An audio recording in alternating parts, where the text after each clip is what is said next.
بسم اللہ الرحمن الرحیم۔ الحمد للہ الذی خلق كل شیء وقدرہ تقدیرا، والصلاة والسلام علی من ارسلہ اللہ شاہدا ومبشرا ونذیرا۔ اللہ تعالیٰ کی توفیق اور رب کائنات کے فضل و کرم سے آج 20 رمضان المبارک اور 20ویں پارے کا خلاصہ۔ اس پارے میں 3 سورہ مبارکہ ہیں۔ سورہ نمل کا آخری حصہ، سورۃ القصص مکمل، اور سورۃ العنکبوت اس کا ابتدائی حصہ۔ سورۃ النمل کا دوسرا حصہ جو 20ویں پارے میں ہے، اس میں اللہ تعالیٰ نے کائنات کی چند حقیقتوں کو بیان کر کے صرف مکہ والوں سے نہیں بلکہ قیامت تک کے آنے والے مشرکین سے سوال کیا ہے کہ اگر تم شرک کر رہے ہو تو بتاؤ کہ ان چیزوں کو پیدا کرنے والا کون ہے؟ زمین و آسمان کو کس نے پیدا کیا؟ آسمان سے بارش کس نے نازل فرمائی؟ زمین سے مختلف قسم کی انگوریاں کس نے اگائی ہیں؟ اور پھر زمین کو تمہارے لیے سکونت کی جگہ کس نے بنایا؟ نہریں کس نے چلا دیں؟ پھر پہاڑوں کو کس نے گاڑ دیا؟ 2 مختلف قسم کے سمندری پانیوں کے درمیان اندیکھی دیوار کس نے قائم کی ہے؟ مشکل وقت میں کام آنے والا کون ہے جب وہ اس کو مشکل وقت میں پکارتا ہے؟ اور پھر وہ کون ہے جس نے تمہیں زمین میں اس انداز سے پیدا فرمایا کہ باپ کے بعد بیٹا اس کا وارث ہوتا ہے، بیٹے کے بعد اس کا بیٹا آگے وارث ہوتا ہے؟ پھر جب تم اندھیروں میں بھٹک جاتے ہو، چاہے خشکی میں ہو چاہے پانیوں میں، تو تمہاری رہنمائی کرنے والا کون ہے؟ آسمان سے ہوائیں بھیجنے والا کون ہے؟ اور پھر اسی طریقے سے کون ہے جس نے ساری کائنات کو پیدا فرمایا، سب کو فنا کی گھاٹ اتار دے گا اور دوبارہ زندہ کرے گا؟ یہ اختیارات کس کے ہیں؟ یقیناً اللہ تعالیٰ کے۔ اس کے بعد پھر رب کائنات نے سابقہ اقوام کا تذکرہ فرمایا کہ پچھلی جو اقوام گزری ہیں، انبیاء علیہ السلام جب تشریف لے گئے تو اس کے بعد ان اقوام نے کس کس راستے کو اختیار کیا اور ان کا پھر انجام کیا ہوا۔ ساتھ اللہ تعالیٰ نے قیامت کی ایک بہت بڑی نشانی کا تذکرہ کیا جو دابۃ الارض ہے، ایک جانور نکلے گا قیامت کے قریب جو باتیں کرے گا۔ پھر اللہ رب العزت نے قیامت کی نقشہ کشی فرمائی کہ جب قیامت قائم ہوگی تو کس کس قسم کے مناظر لوگوں کے سامنے آئیں گے۔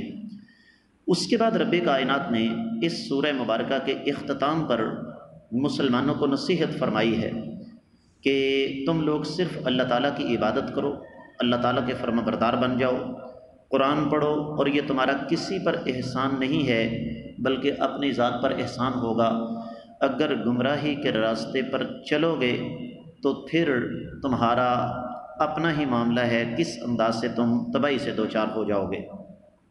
اس کے بعد سورۃ القصص شروع ہوتی ہے تو سورۃ القصص مکی دور کے تیسرے حصے میں نازل ہوئی، اور جس طرح کہ اس کے نام سے ظاہر ہے اس میں اللہ تعالیٰ نے داستانیں بیان فرمائی ہیں، لیکن اصل میں ان داستانوں کے ساتھ ساتھ اہل مکہ کے جو فضول قسم کے شبہات تھے، ان کے جو اعتراضات تھے، اللہ تعالیٰ نے ان کا جواب دیا ہے۔ اور پھر وہ عذر جو اہل مکہ پیش کرتے تھے نبی علیہ السلام پر ایمان نہ لانے کے، جب انسان نے کوئی بات نہ ماننی ہو تو اس کے پاس 50 عذر ہوتے ہیں، جس کی سادہ مثال کیا ہے؟ آؤ بھائی نماز پڑھنے چلیں، میرے کپڑے ٹھیک نہیں۔ آؤ یار ایک ولیمے پر چلتے ہیں، اچھا میں کپڑے بدل کے آیا۔ سیدھی اور صاف بات ہے۔ تو یہ مکہ والوں کا سلسلہ تھا۔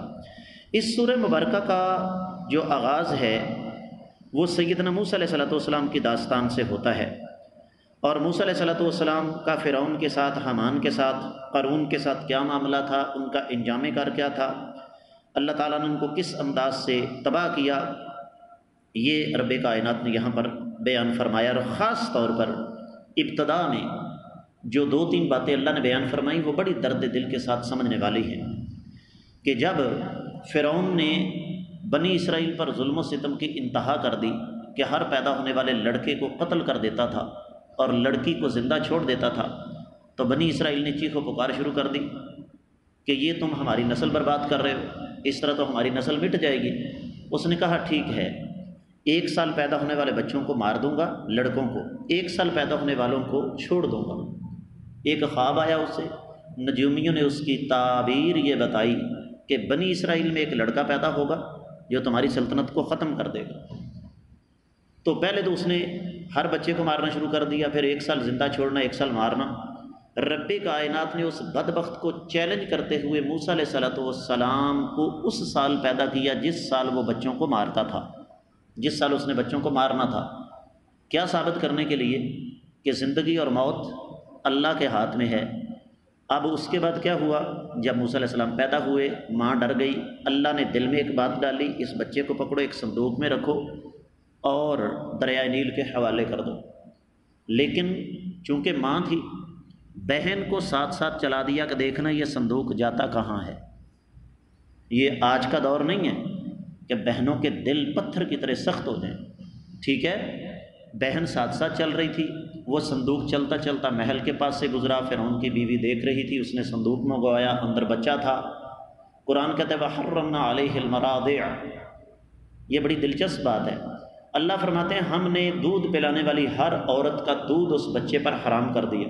اور وہ لڑکی باہر کھڑی ہے، بہن ان کی، موسیٰ علیہ السلام کی، شور مچ رہا، لوگ آ رہے ہیں جا رہے ہیں، بھئی کیا شور مچا؟ ایک بچہ ملا، کسی کا دودھ نہیں پی رہا۔ کہنے لگی اندر جا کے پیغام بھیجو کہ میں ایک فیملی کو جانتی ہوں، ایک عورت کو جانتی ہوں جس کا یہ دودھ پی لے گا۔ تو چونکہ شور مچا تھا، وہ رو رہے تھے، موسیٰ علیہ السلام کہنے لگے جلدی بلاؤ، والدہ کو بلا کے لے آئے۔ اب ظاہر بات ہے وہ چونکہ ماں تھی، موسیٰ علیہ السلام نے دودھ پی لیا۔ کہا بی بی آپ محل کے اندر ہی رہو۔ کہا یہ نہیں ہو سکتا۔ کیوں؟ میرا شوہر، میرے بچے، میری فیملی۔ کہا ٹھیک ہے، یہ بچہ تمہارے ساتھ جائے گا، بچہ ہمارا ہے، دودھ تم پلاؤ گی اور اس کے سارے اخراجات ہم دیں گے۔ موسیٰ علیہ السلام کے گھر کو ایک محل کا خرچہ جو درجہ دے دیا گیا، یہ اللہ کی قدرت تھی کہ اپنے گھر میں پرورش پا رہے ہیں، اپنی والدہ کا دودھ پی رہے ہیں، اور خرچہ سارے کا سارا وہ برداشت کر رہا ہے جس کی سلطنت کو موسیٰ علیہ السلام نے کل کو تہس نہس کرنا تھا۔ اصل میں سبق یہی ہے اللہ تعالیٰ دینا چاہتے ہیں کہ جب انسان اللہ تعالیٰ کے ساتھ جڑ جاتا ہے نا، تو رب کائنات پھر عجیب و غریب اپنی قدرت کے نمونے دکھاتے ہیں۔ اور جب انسان اللہ سے پیچھے ہٹ جاتا ہے نا، تو انسان کا سب سے بڑا دشمن اس کی ناک کے نیچے پرورش پا رہا ہوتا ہے، اس کو پتہ نہیں ہوتا۔ یہ سبق اللہ تعالیٰ دینا چاہتے ہیں۔ پھر موسیٰ علیہ السلام جب بڑے ہوئے، اللہ نے حکمت عطا فرمائی، ایک قبطی فرعونی اور ایک اسرائیلی لڑ رہے تھے۔ اسرائیلی جو کہ موسیٰ علیہ السلام کے قبیلے سے تھا، اس نے مدد طلب کی، موسیٰ علیہ السلام نے قبطی کو گھونسا مارا، وہ مر گیا۔ موسیٰ علیہ السلام اس کے بعد وہاں سے نکل گئے۔ اب راستے میں پھر ایک چھوٹا سا واقعہ پیش آیا۔ ایک کنواں تھا جس کا ڈول، جس کو بوکی کہتے ہیں، اس کو کافی سارے آدمی مل کر نکالتے تھے۔ موسیٰ علیہ السلام نے دیکھا کہ ایک طرف 2 لڑکیاں کھڑی ہیں، ان سے پوچھا تمہارا کیا مسئلہ ہے؟ کہا بھائی ہے کوئی نہیں، باپ آنکھوں سے نبینا اور بوڑھا ہے، تو اب یہ لوگ پانی پلا کر چلے جائیں گے تو جو پانی باہر بکھرا ہوگا ہماری بکریاں وہ پی لیں گی۔ موسیٰ علیہ السلام طاقتور تھے، اکیلے نے وہ ڈھول نکال دیا۔ وہ بچیاں گھر گئیں، والد صاحب کے سامنے بات ہوئی کہ آج تم جلدی آ گئی ہو۔ کہا کہ اس طرح ایک شخص ہمیں ملا تھا، فرمایا اس کو بلاؤ۔ موسیٰ علیہ السلام وہاں پر چلے گئے، تحفظ بھی مل گیا، گھر بھی مل گیا، اور وہاں پر ایک معاہدہ طے ہوا کہ آپ میری ایک بیٹی کے ساتھ نکاح کریں گے، آپ کا حق مہر یہ ہوگا کہ آپ کچھ عرصہ میرے گھر میں خدمت کریں گے۔ تو وہاں سے اپنی بیوی کو لے کر واپس آئے۔ رب کائنات نے کوہ طور پہ نبوت عطا فرما دی۔ ہارون علیہ السلام جو کہ ان سے بڑے تھے، موسیٰ علیہ السلام کو رسالت ملی، ہارون علیہ السلام جو کہ عمر میں بڑے تھے ان کو صرف اللہ تعالیٰ نے نبوت دی۔ اس کے بعد فرعون کے دربار میں پہنچے، وہاں پر حق کی دعوت دی۔ وہ سارے کا سارا قصہ ہم نے کئی دفعہ سنا ہوا ہے۔ اس نے معجزات کو جادو قرار دیا، جادوگروں کو بلایا، مقابلہ ہوا، جادوگر سارے کے سارے سجدے میں گر گئے۔ تو پھر اللہ تعالیٰ نے موسیٰ علیہ السلام کو فرعون اور اس کے حواریوں سے نجات عطا فرمائی کہ ان کو اللہ تعالیٰ نے غرق کر دیا۔ اس کے ساتھ اللہ تعالیٰ نے 56ویں آیت مبارکہ میں اس بات کا اعلان کر دیا ہے کہ ہدایت جو ہے نا وہ کسی انسان کے حق میں نہیں، کسی انسان کے ہاتھ میں نہیں ہے۔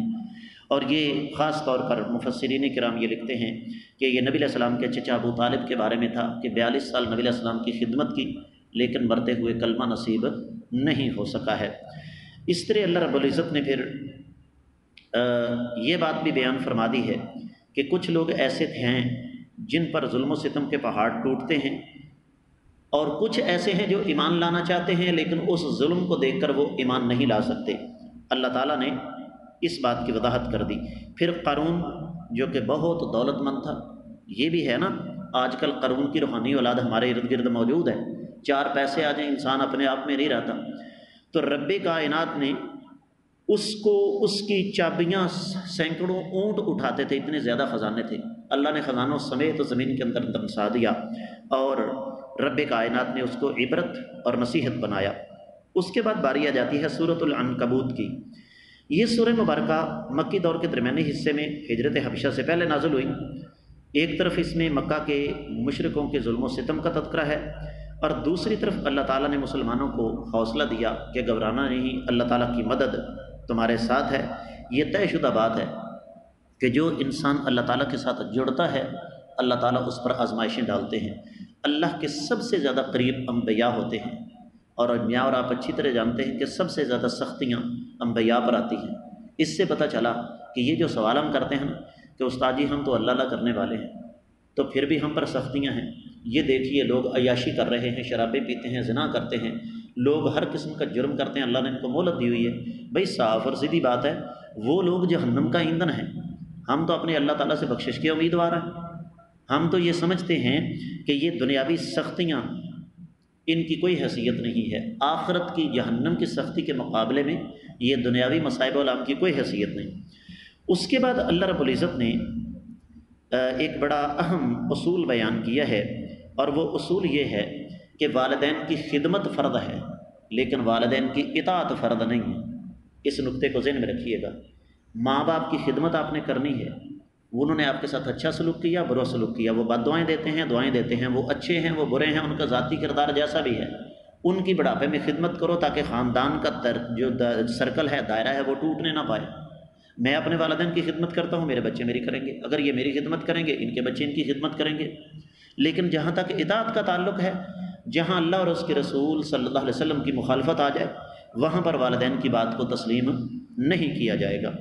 اس کے بعد اللہ رب العزت نے پھر عذاب کی مختلف شکلیں بیان فرمائی ہیں کہ سابقہ اقوام کو دیکھو، کس قوم کو ہم نے کیسے برباد کیا۔ مکہ والوں، قیامت تک کے آنے والے باغیوں، اللہ سے ڈر جاؤ۔